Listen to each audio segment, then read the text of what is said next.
Uganda کے دارالحکومت کمپالا کے مولاگو اسپتال میں ہر مہینے ٹوٹی ہڈیاں جوڑنے جیسے تقریباً 100 آپریشن کیے جاتے ہیں۔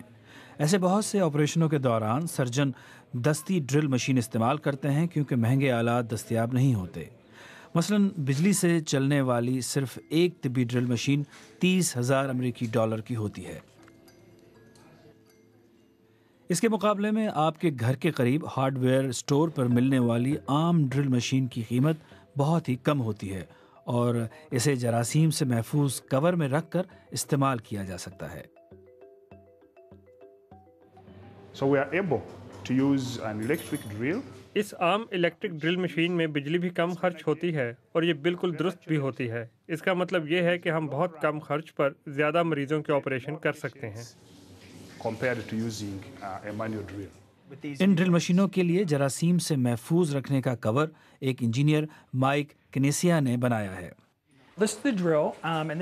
یہ ڈرل مشین اور یہ اس کا کور ہے جو طبی مقاصد کے لیے استعمال ہونے والے مضبوط نائلون سے بنا ہے۔ کور کے ساتھ لگے آلات بھی شعبہ طب میں استعمال ہونے والے اسٹیل کے ہیں۔ ڈرل مشین کور کے اندر سے بیرونی آلات سے جوڑ کر استعمال کی جاتی ہے، لیکن کور مشین کے جراثیم پھیلنے نہیں دیتا۔ نہ اندر کے جراثیم باہر آتے ہیں اور نہ باہر کے اندر جا پاتے ہیں۔